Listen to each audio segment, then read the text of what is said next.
కమ్మని తలపుల కావ్యమయే కవితలు రాసే మౌనమది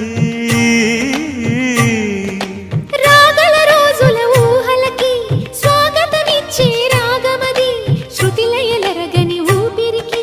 స్వరములు కూర్చే గానమది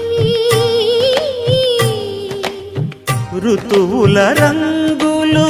మార్చేది కల్పన కలిగిన మది భావం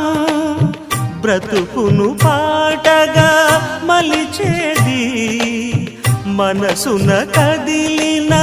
మృదునాదం